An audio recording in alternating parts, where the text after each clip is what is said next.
Some of the most common human behaviors are also the most misunderstood. You've done it thousands of times, often without thinking, and almost always with the wrong explanation in mind. What if something as ordinary as a yawn is not about boredom, not about oxygen, but about your brain actively protecting itself in real time? In this video, you're going to learn what yawning actually does inside your body, why the oxygen explanation has been wrong for decades, and how this simple reflex is directly connected to brain temperature, performance, and even social connection. By the end, you'll understand why a 6-second action reveals a system far more precise than anyone ever explained. Before we go deeper, make sure to subscribe to the channel and turn on the bell icon so you don't miss more informative and educational videos like this. Let's start with what we thought we knew and why it's incorrect. For years, the most widely accepted explanation was that yawning helps bring more oxygen into the body. It sounds reasonable. You take a deep breath, your lungs expand, and it seems like you're compensating for a lack of oxygen.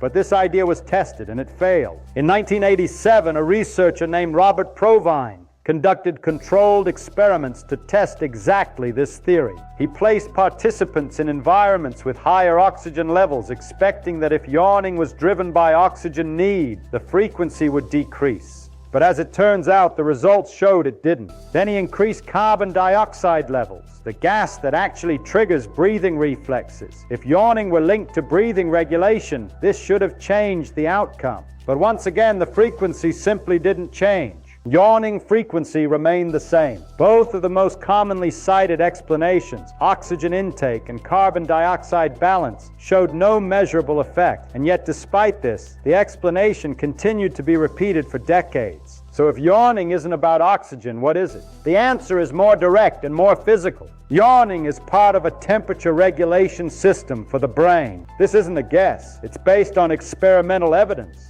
Research led by Andrew Gallup showed that yawning functions as a thermoregulatory reflex. In simple terms, your brain uses yawning to cool itself down, and the mechanism is specific. When you yawn, your jaw opens widely. This is not just a stretch. It's an active movement that affects blood flow. The tissues around major arteries supplying the brain are stretched, which increases the speed of blood moving toward the brain. At the same time, you take a deep breath. That breath pulls in cooler air, which passes through areas rich in blood supply, especially in the nasal passages and upper throat. This cools the blood before it circulates back toward the brain. The result is a rapid cooling effect. In about 6 seconds, your brain receives a pulse of cooler blood, helping to stabilize its temperature. This explains something you've likely experienced. A suppressed yawn feels incomplete. That's because the process wasn't finished. The brain initiated a cooling response, but the full mechanism, especially the wide opening of the jaw, was blocked. And as you'll see, that specific detail matters quite a bit, because the wider the jaw opens, the more effective the cooling becomes. This was confirmed through experiments. When participants held warm packs against their foreheads, they yawned more frequently. Heating the area increased the need for cooling, triggering the reflex. When cold packs were applied, yawning decreased. The brain was already cool. The reflex was unnecessary. Even breathing through the nose reduced yawning frequency because nasal breathing cools incoming air more efficiently. None of these results align with the oxygen theory, but they align perfectly with temperature regulation. Now consider something else. Your brain produces heat continuously, about 20 watts of energy, similar to a small light bulb inside a closed space with no ventilation. And unlike a machine, your brain cannot tolerate overheating. Its performance depends on staying within a very narrow temperature range. Even a small increase can disrupt neural activity. Signals become less reliable. Processing becomes unstable. The brain doesn't overheat slowly. It becomes less accurate. So it needs cooling systems. Some are always active, like blood circulation and heat exchange. In specific structures near the base of the brain, others like sweating help regulate temperature from the outside. But these systems have limits. When heat builds up beyond what they can manage, the brain needs an additional response. That response is yawning. And this explains something else you've probably noticed. Yawning often happens in the afternoon, not because you're bored, but because your body temperature peaks at that time. The brain is slightly warmer. The cooling system activates. The yawn appears. It also explains why yawning increases in warm rooms during long meetings or while focusing intensely on a task. It's not a sign of disengagement. It's a sign of regulation. Your brain is adjusting itself to maintain performance. And once you see yawning this way, the pattern becomes clear. It appears when temperature rises. It is triggered by physical conditions, not mental states like boredom. This changes how you interpret the behavior completely. The yawn is not a signal of low energy. It is a correction before performance declines. And this is only the beginning. Because while this explains why yawning happens, it doesn't explain why it spreads from one person to another. And that leads to a completely different system, one that has nothing to do with temperature at all. Contagious yawning is one of the most consistent behavioral effects observed in humans. Seeing someone yawn can trigger it. Hearing the sound can trigger it. Even thinking about it can be enough. You don't need direct interaction. The response rate is high. Around 60 to 70% of people will yawn within a few minutes of observing someone else. The remaining group is not immune. They simply require stronger or repeated exposure. This is not random behavior. It follows a specific neural pathway. The mechanism runs through what is known as the mirror neuron system. This is a network in the brain that activates both when you perform an action and when you observe someone else performing the same action. It does not sharply distinguish between self and other at the level of motor preparation. When you see someone yawn, your brain begins preparing the same motor pattern. The jaw movement, the inhalation, the sequence of muscle activation, all of it starts to activate below the threshold of execution. In many cases, that activation crosses the threshold and the yawn happens. From the perspective of your brainstem, the difference between your own yawn and someone else's is minimal. The signal is similar enough that it triggers the same response. This is where the behavior becomes more than physiological, because the strength of this response is linked to empathy. Studies have shown that individuals who score higher on measures of empathy are more likely to experience contagious yawning. Those with reduced empathic response, such as some individuals on the autism spectrum, show significantly lower susceptibility. This connection has been replicated across multiple studies. It suggests that contagious yawning is not just imitation. It is a reflection of how strongly one nervous system models the internal state of another. In other words, when you feel the urge to yawn after seeing someone else do it, you are not copying them. You are running their motor pattern through your own neural system. And the strength of that response reflects how closely your brain aligns with theirs. This effect extends beyond humans. Chimpanzees show contagious yawning within their groups and even in response to human yawns. Wolves exhibit stronger yawning contagion with individuals they share closer bonds with. Dogs respond more reliably to their owners than to strangers. This pattern is consistent. The closer the social connection, the stronger the contagion. That establishes yawning as an ancient mechanism, not limited to human culture or behavior. It is rooted in shared neural architecture across species, and it reveals something important. Yawning operates on two levels at the same time. On one level, it regulates brain temperature. On another, it connects individuals through shared neural responses. These two functions are independent, but they coexist. One is physical, the other is social. And both are activated through the same 6-second action. This raises a question. If yawning is primarily about cooling the brain, why is it so visible? Why is it such a large, noticeable movement instead of a subtle internal adjustment? One possible explanation is that the visibility is intentional. Yawning may serve as a signal, not just to regulate the individual brain, but to coordinate states within a group. When one individual transitions between levels of alertness, waking up, preparing for rest, or shifting into focused activity, the yawn signals that change.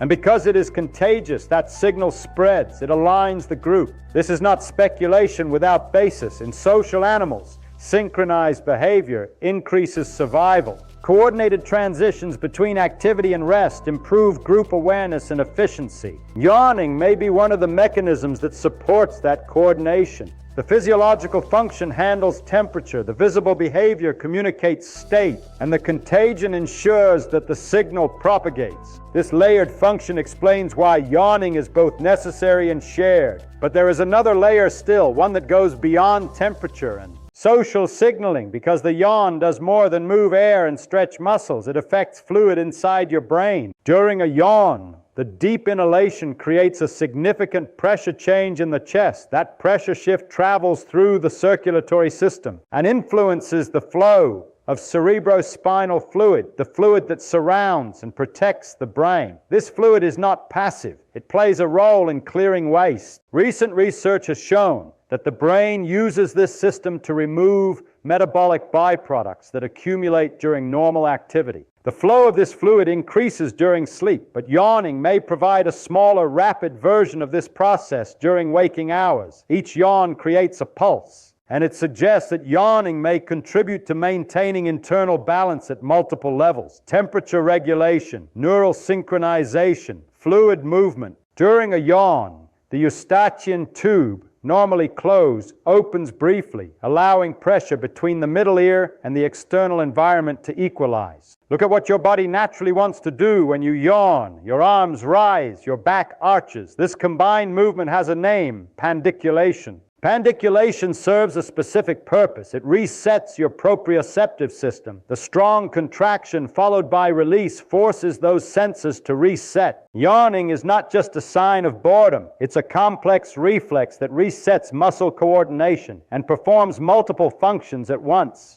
It is a system-wide adjustment, not a minor behavior. And interestingly, the frequency of this reflex declines as we age. This decline is biological. The reflex depends on the cholinergic system in the brainstem, which becomes less active over time. Certain medications can accelerate this, blocking the receptors involved and suppressing the yawn entirely. But perhaps most amazing is that yawning begins in the womb, as early as 11 weeks into development. At that stage, there is no breathing. The yawn is a motor pattern built into the brainstem, the core operating system of the body. It persists even in cases of severe brain damage because the brainstem preserves the functions it cannot afford to lose. Temperature control, fluid movement, coordination. It is not secondary. It is essential. Yawning is a priority for survival. Is actually one of the most important maintenance actions your body performs. Not just what yawning does, but what it reveals about how the brain prioritizes its own survival. Once you see yawning as a system-level function, you realize it is not optional. It is prioritized. It regulates the individual brain and synchronizes the group. Yawning persists even when higher brain functions are gone, isolating the reflex to the brainstem, the part responsible for basic life functions. It is not psychological. It is physiological, and it is essential. This places yawning among the most fundamental reflexes in the body, alongside breathing and swallowing.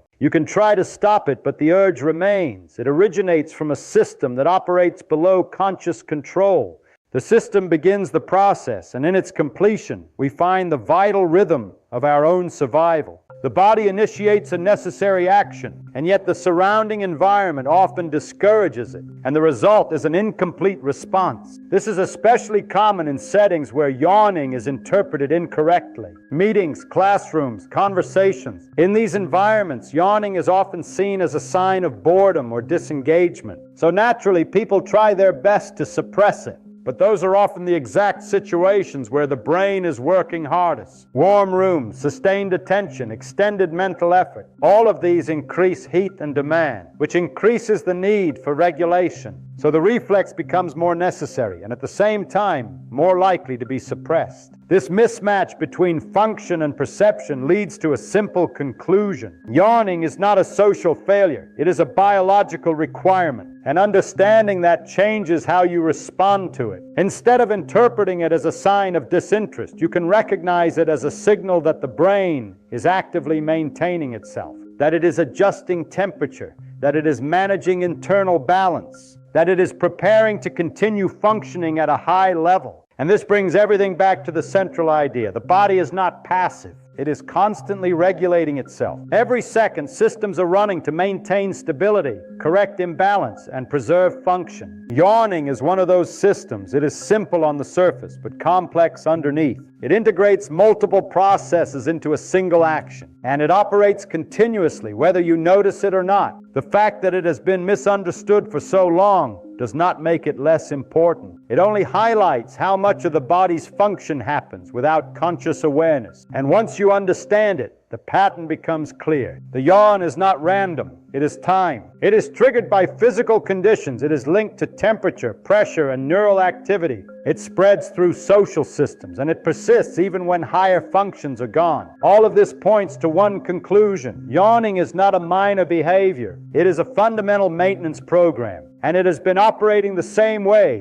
for as long as the brain has existed. Long before explanations, long before theories, long before anyone tried to assign meaning to it, it was already there, running, maintaining, correcting, and continuing every single day, whether it is understood or not. And that realization leads directly into something most people never consider. If yawning is this fundamental, if it is tied to brain temperature, fluid movement, pressure regulation, and neural calibration, then what happens when it begins to decline? Because it does. Yawning frequency decreases as people age, not dramatically at first, but consistently over time. And this decline is not random. It is linked to changes in one of the most important neurotransmitter systems in the brain, the cholinergic system. This system uses acetylcholine to regulate activity in the brainstem and across multiple neural circuits. It plays a role in attention, memory, sleep cycles, and autonomic function. And it also plays a role in generating the yawn reflex. As cholinergic activity decreases with age, several things begin to shift. Sleep becomes less efficient. Memory consolidation weakens. The balance between different autonomic functions changes, and the frequency of yawning declines. This is not just a behavioral observation. It reflects a deeper change in how the brain is functioning. Certain medications can accelerate this process. Drugs with anticholinergic effects, commonly used for allergies, bladder conditions, sleep disorders, and even some forms of depression, block the receptors involved in this system. When those receptors are blocked, the yawn reflex becomes harder to trigger.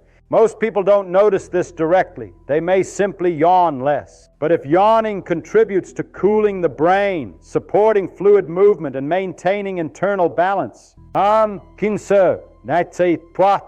reducing it may mean those processes are happening less efficiently. This is not usually considered in clinical settings. Yawning is not treated as a critical function. But when you look at everything it coordinates, that assumption becomes questionable. There is also a pattern observed in neurological conditions. In early stages of diseases such as Parkinson's, changes in yawning frequency have been noted. In some cases, reduced spontaneous yawning appears alongside other early symptoms. Similarly, in certain forms of multiple sclerosis, alterations in reflex patterns, including yawning, have been observed. Researchers have explored whether yawning could serve as an indirect indicator of brainstem function. It is not yet a diagnostic tool, but the consistency of these observations suggests that the reflex is connected to deeper neurological processes. And that connection becomes even more striking when you consider how early yawning appears in development. Yawning is observed in human fetuses as early as 11 weeks. At that stage, the lungs are not functional. There is no need for oxygen exchange through breathing, which means the reflex exists before its most commonly assumed purpose could even apply. It is built into the system from the beginning, a motor program encoded in the brainstem, ready to operate long before conscious awareness develops. And it continues from that point forward across the entire lifespan. This continuity tells you something important. Yawning is not learned. It is not optional. It is part of the core architecture of the nervous system. And that becomes even clearer when you look at what happens in extreme conditions. Yawning persists in individuals with severe cortical damage, cases where higher brain functions are no longer active. In patients in persistent vegetative states where awareness, memory, and conscious processing are absent, the yawn still occurs. Sometimes even contagiously. This is observed in many cases. This observation removes everything that is not essential. There is no boredom, no social interpretation, no conscious decision. There is only the brainstem, and the reflex continues. This is one of the strongest indicators of how fundamental the yawn is. Because when the brain loses function, it preserves what it cannot afford to lose, and yawning remains. That places it alongside the most critical reflexes in the body, those required for maintaining internal stability. It is not secondary, it is prioritized. And that brings us back to something you've probably experienced many times, suppressing a yawn. In social situations, yawning is often discouraged. It is seen as impolite, a sign of disinterest, or a lack of attention. So people hold it back. They close their mouths. They reduce the movement. They try to avoid the visible expression. But when you do that, the reflex does not complete. The jaw does not fully open. The stretch is limited. The airflow is reduced. The pressure changes are incomplete. The fluid movement is diminished. The system starts but does not finish. And that matters for our clinical understanding, because the reflex is designed to perform multiple functions simultaneously. Interrupting it reduces its effectiveness.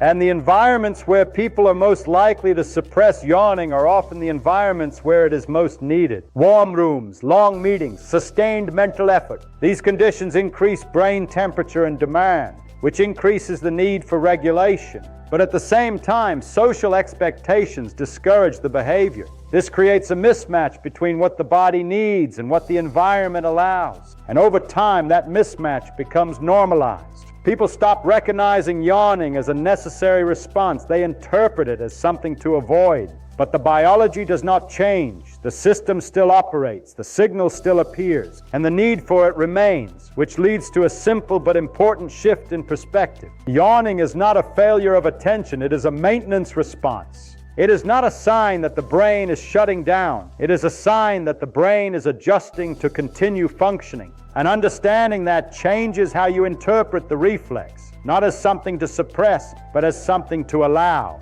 Because what looks like a small, ordinary action is actually a coordinated response involving temperature control, fluid dynamics, pressure regulation, and neural calibration, all within a few seconds, all without conscious effort, and all designed to keep the system operating within its optimal range. And that leaves one final idea to consider, not just what yawning does, but what it reveals about how the brain prioritizes survival at the most basic level. And that final idea brings everything into focus. Because once you strip away the misconceptions, oxygen, boredom, fatigue, you are left with something much more fundamental. A reflex that operates below awareness, below behavior, and even below identity. Yawning is not something you decide to do. It is something your brainstem decides for you. And the brainstem operates on priority. It does not manage personality, memory, or thought. It manages survival. It controls the systems that must continue no matter what. Breathing, heart rate, internal balance. And yawning is part of that layer. It remains active even when higher brain functions are lost. In cases where the cortex is no longer functioning, where awareness, language, and identity are gone, the yawn still occurs.